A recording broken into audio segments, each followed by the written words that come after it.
Yo, what is good? So I decided to drop this video on this day, September 3rd, 2019, only because today is a special day. Today is my mother's 47th birthday. May she rest in peace. So hey, why not? Enjoy. Peace. Damn, Deshaun, switch it up, switch it up. DD gang, switch it up, switch it up. Damn, Deshaun, switch it up. DD gang, no cap. Well, welcome. So I come to you today to tell my untold story about how I was really feeling when my mom passed, my grandpa, and finally my grandma. I heard after my mama passed, people were saying, you strong. They didn't know how I was holding up. So I'm gonna start with my mama. So when my mama passed, well, before she passed, I'm gonna let y'all know this. Before she passed, the only thing that she really wanted to see was us graduate from high school. She got to see that. We graduated from high school. 3 months later, she passed away. And at that moment, it didn't really hit me. Like, it did not hit me. Even sitting there on the front row at the funeral, it didn't hit me at all. It's that week, 2 weeks after, where everything hits you, when reality sets in that person is no longer here. You have to function and go on with life without them. And what I never told nobody is that when my mama passed, it hit me hard. Like, I mean, depression. It's like I was depressed all the time. And I couldn't talk about it with nobody because I didn't think nobody wanted to really hear me. So I would walk around depressed, take walks down the street, down the road. Just my mind was just going, racing, going crazy. And I'm gonna tell y'all this, and I mean, I even had like suicide thoughts, but it was just thoughts. It never was prosperous because I knew who I was. It was something in me that was like, no, that's not even. So it was just like a brief moment, and then it went away because the God I serve have bigger plans for me. And so as years go by, nobody know that I'm just suffering with depression within. And like it's like I couldn't talk to nobody about it. Like, I go play basketball to keep my mind off, because basketball is like my safe haven, where I feel comfortable, where I release my steam, I release my anger, and and I talked to God about it, and it was like it was still there. It was just something, a burden holding on. Like it was always like, what if I had more time? Is something that I could have did, is something I could have said, and so on. Until I went to church, which is my church, New Day. I went to New Day, and they had a deliverance service, and it was something in me said, go up there, it's time. It was time. And I've been suffering with it for years. And I was like, I'm gonna go ahead and go up there. And like, soon as I went up there and they prayed for me, I immediately fell to the ground. I mean, most of y'all probably don't believe in that stuff, but it's real. It's real. It was just like me and God. And it was like when I came back up, I was a whole different person. It's like my heart was like, had a chain around it, where it's like all the hurt, all the pain, all the scars that was left on me was like gone. It wasn't gone, but it's like, it's not a burden no more. It's like I had like a pure heart. Like, I had forgiveness on the heart, like, because there were a lot of people that left me scars. And I had forgiveness on the heart. I forgave everybody. It was like, it's a feeling I can't explain. And it was like, it was like I was free. It was like the Tasha Cobbs song, Breaking Chains. I was free. Like, I can't explain it. And so it was like nobody could do me nothing. And like they can do me something, but I would not have, I don't hold anger in my heart for them. And to this day, I'm still the same. And I finally released that depression. And I said that to say, you know, if you're going through, I'm gonna keep that for the end. If you're going through depression where you feel like you just can't talk to nobody and you just don't know what to do, find you somebody to talk to, like, even if it's a stranger. Find you somebody to talk to, because depression is something serious. And then so years passed on after that, and then here come my grandpa.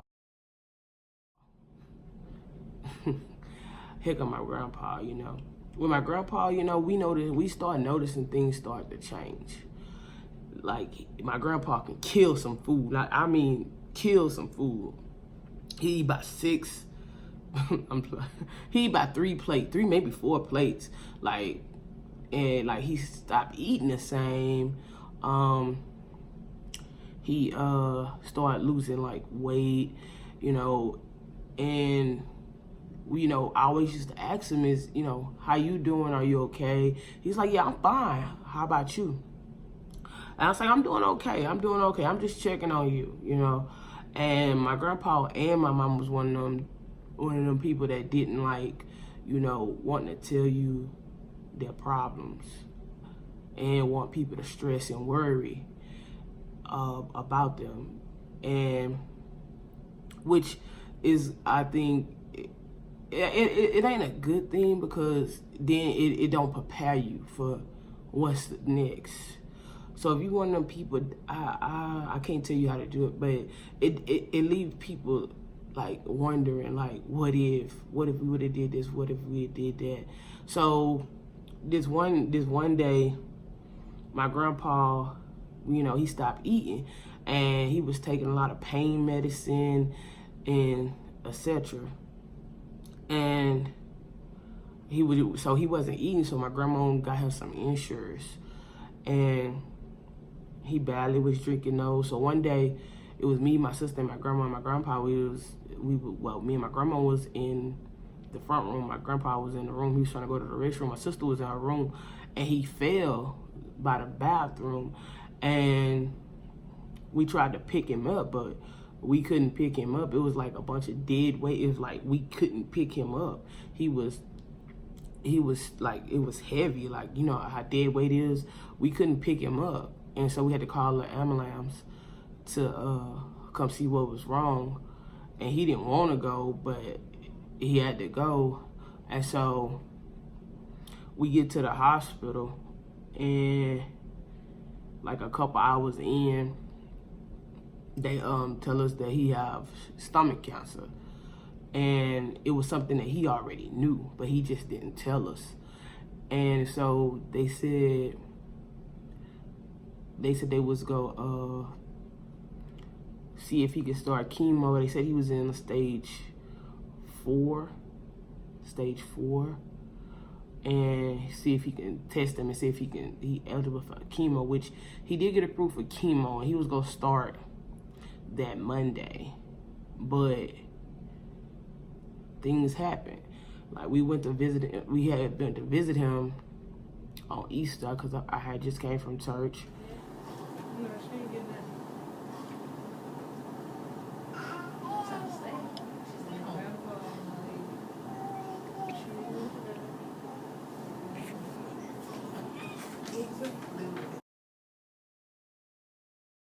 And my cousin kind of felt something, like it was getting close to that time. And so we all went home. I had to go to work the next day. And my grandma went up there. It was his brothers and some other people up there, and they was sitting in the room with him, and he was supposed to start chemo, but he passed away. And it wasn't like because he was hooked to monitors and things like that, but it was a peaceful pass away. because the little machine didn't even go off, letting them know that he had passed away. Because my grandma said she looked over and she said, I think he gone. And his brother was like, no, he not.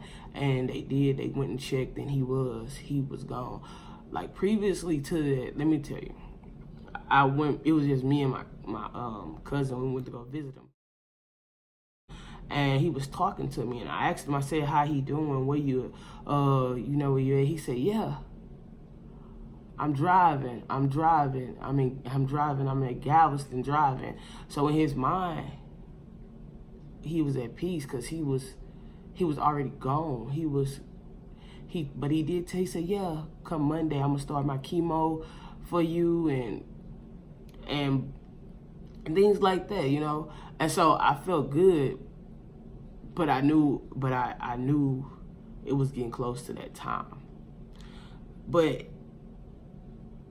after I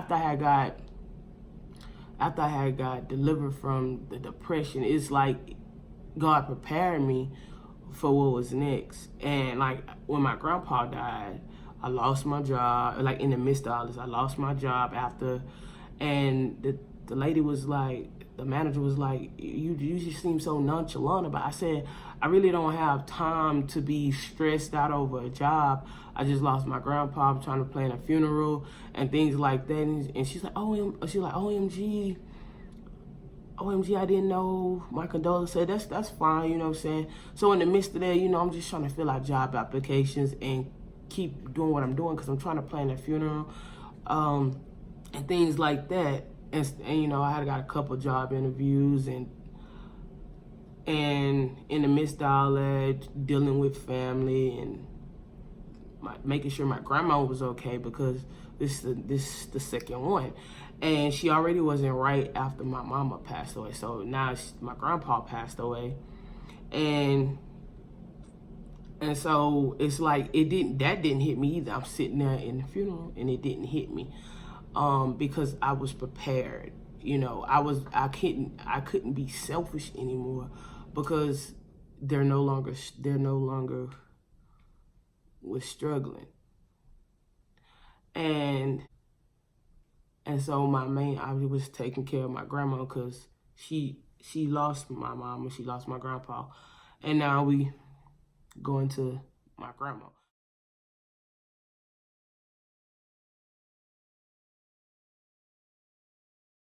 I'm the type of person that used to tell everybody, like, if my people who don't know me, my grandpa and grandma raised me and my sister, and like me and my grandma was like this close, like that's my dog.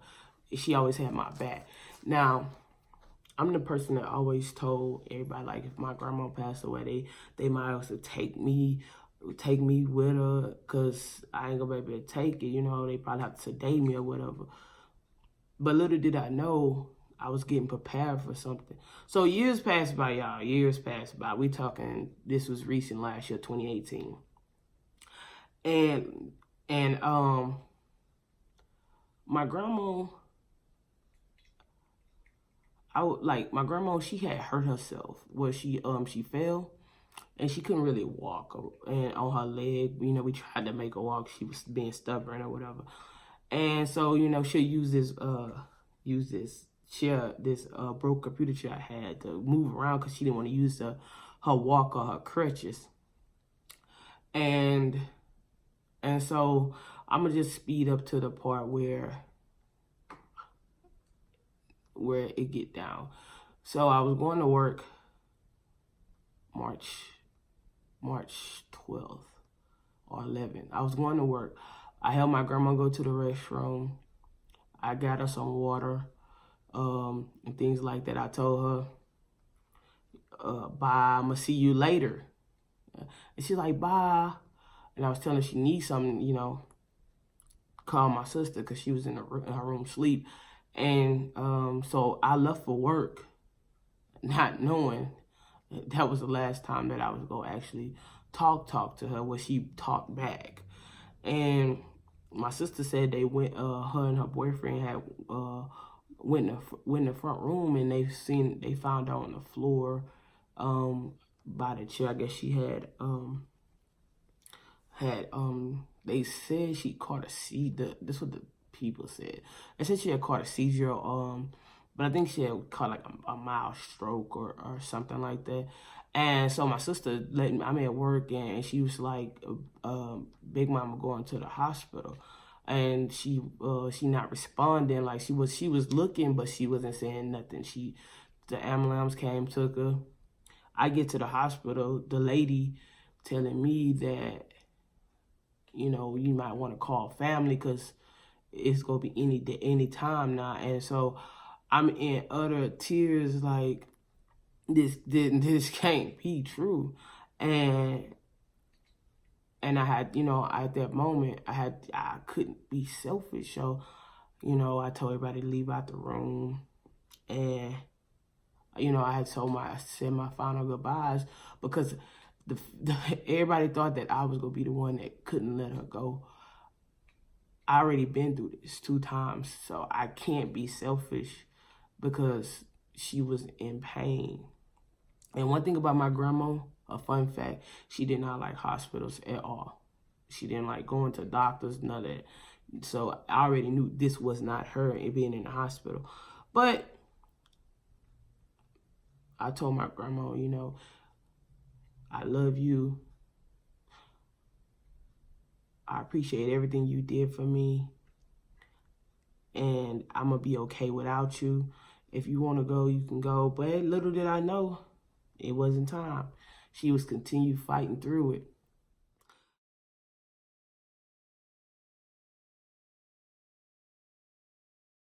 And so my grandma came to me in a dream. And I'm going to go ahead and tell y'all this dream. The dream, well, I'm going to tell you one. The dream was, because at this time my grandma was in like, she was in like a sleeping coma. But she'll come in, go back out. All she do is sleep. She'll go back in, come back out. You know, she'll look around and things like that. Yeah. Big Mama, tell her to stop recording. And one night she came to me in a dream. So like it was like she was trying to prepare me for what's next. And she was trying to send me a message. And the message was, you know, I was in her room, and she was like, Dee, get them flowers out the room and put them on the porch. And so as I'm getting the flowers, and then I come back for a second round, and I'm like, when you go wake up? And she just disappeared. It was like, she like, poosh, and disappeared like into thin air. And I was trying to analyze that dream, and I was like, I think she's trying to tell me it's almost time for her to go. And so, you know, after, you know, I'm missing work, I'm staying at the hospital with my grandma, because me and my sister and friends and family visiting her. And it was only right because my grandma took care of me. It was only right now that she's sick that I have to take care of her. And that's how I see it. I have to be there for her every step of the way. And so days go by. My grandma been in the hospital for a month and a half now. She come to me again in another dream. And this dream, it was like she was laying on the couch. They had family over, but this wasn't like our house or nothing. This was a different, I don't know what this was. It was somebody else's house. And she was like, Dee Dee, look, I'm walking. And she was walking. And I called everybody in there, but then she stopped.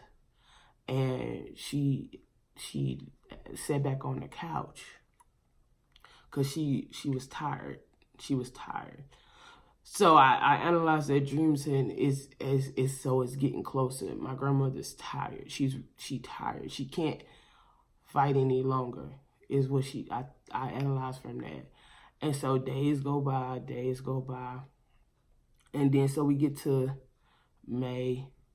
You know, she been in there since March, so we get to May, and so we have to end up putting her in one of them homes. We had to put her into 2.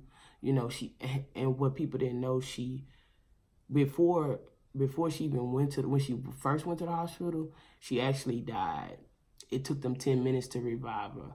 So she died on the table and came back. When she first went to the hospital, I forgot to tell y'all that. And so she had died again, but they resuscitated her again.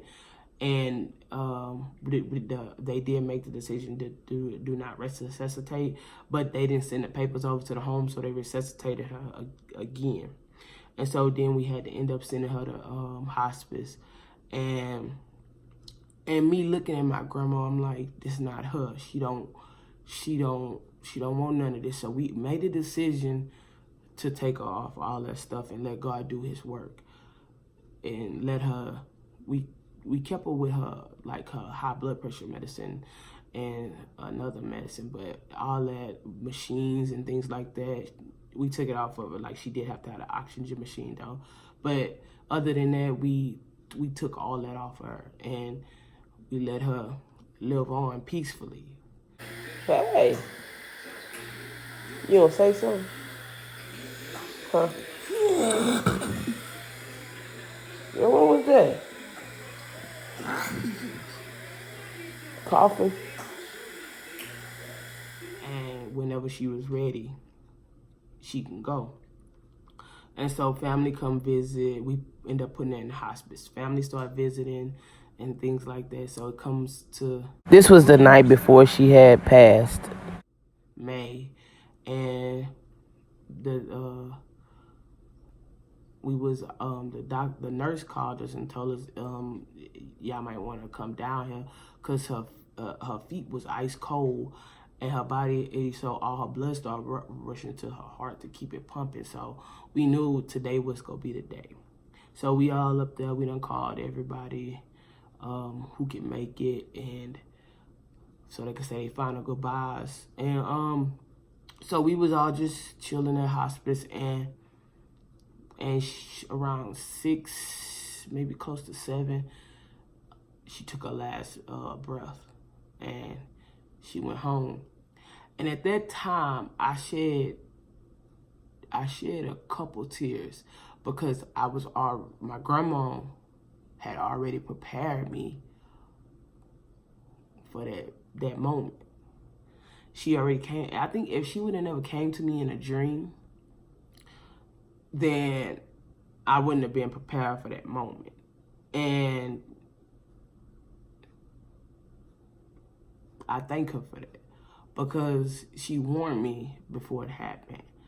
And like to this day, I done had a couple more dreams where she came and visited me, like updating me, because I worry, you know, I think about my mama, my grandpa, and my grandma all the time. And like this, let me tell y'all this one dream, and I'm gonna leave it at that. I ain't gonna tell you no more. So this dream, she came to me like we was going to pick up somebody. I was in a car with somebody, I don't know, and we left, and the other car had left, and we went to the Hobby Lobby. I don't know, and we passed by. We said, "Ain't that's what you call them cars?" So we went to the hospital looking for them, and then we was in the room, and they wasn't in there. And so I turned, I said, "Big Mama." I said she had like scar on her face, laying there, just smiling big as day. Like I mean, a big smile on her face. Like, and I said, "You, for this condition, you smiling hard." I said, "Well, how they treating you?" She said, "They treating me good up here." And like, it was telling me that, you know, don't worry. I'm good. I'm good. And so, you know, and then I said, "That's good. I'm glad you getting treated good." And she was just letting me know, stop worrying. She okay. She in a better place. And so, it's like, you know, it comes times where it hit me where, like, cause when the holidays come around, you know, everything is different. Like, the people that raised me is no longer here with me. And it's kind of sad, but life goes on, and we gotta continue living life. It's always till we meet again. But the only thing is, will we be ready? But I said I decided to tell that story. But if y'all wanted me to tell like story times or anything like that, you can just comment below, let me know. But I said all that to say, ask y'all this question. Do the people that you love, do you care about their mental? If we have people in our life that's suffering mentally, and we don't even check on them, we don't even call them, we don't even, just the how you doing. And then most people, if you know most people, they say you can see behind that, oh, I'm okay and all that. But at the end of the day, we need to start worrying about people mental, because it's a lot of people out here committing suicide for depression because they feel like they have nobody to talk to and reach out to. And like, I ain't gonna lie, we all guilty of it. How many people do we check on that we say we love and care about? I mean, really check on them, not just, send them a text message. They say, how you doing? They say, oh, I'm fine. And you like, oh, okay. And you leave it at that. But ask yourself, do you think they're really fine? Or is it that they looking for that extra oomph to like actually express themselves? I'm guilty of that too. But then again, I'm content. So I do check on my friends, and so I challenge y'all, start checking on the ones that you love. Not even ones you love, even friends, associates, co-workers, because you never know. It could be that you could actually help somebody. They could be thinking about committing suicide, and you stop and take the time to talk to a stranger.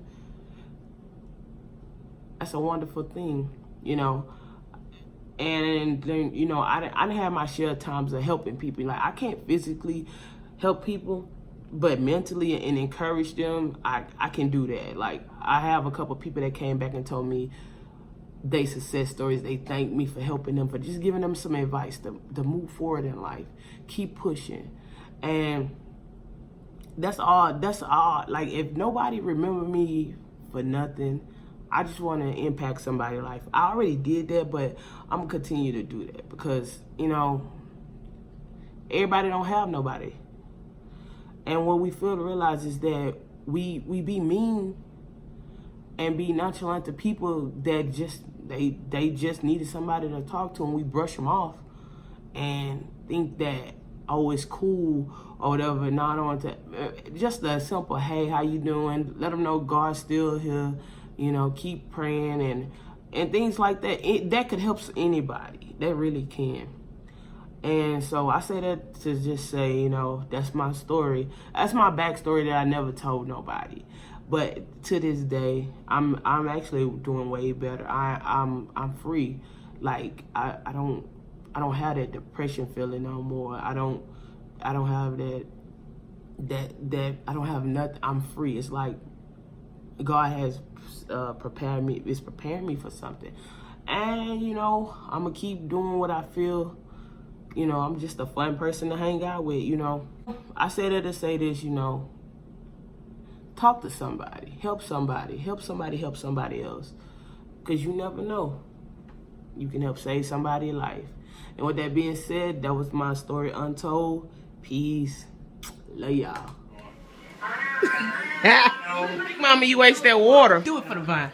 I ain't gonna do it for the vine. I ain't gonna do it for the vine. I ain't gonna do it. I ain't gonna do it. I ain't. Enough that coon, huh?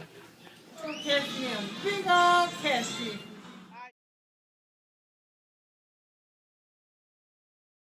My mama taught me, no matter what life throws at you, keep pushing. Enjoy life, because you only get one. And my mama, she lived her life to the fullest. My grandpa taught me, always be there for the ones you love.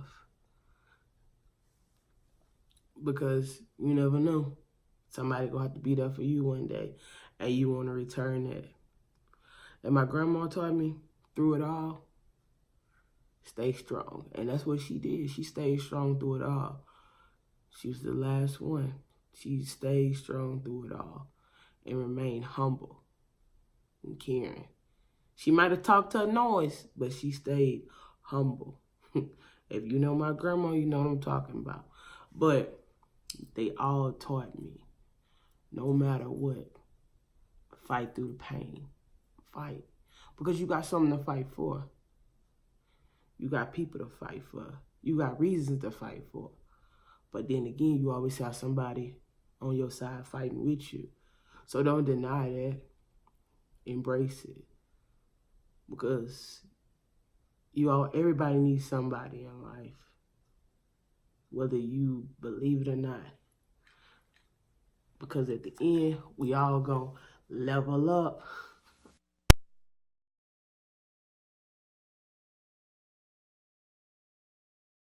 Your mouth, no dissing me. You know we all saw it. You say I'm fake, that's your opinion, that's just y'all story. Just face the fact I was y'all blessing, but y'all ignored it.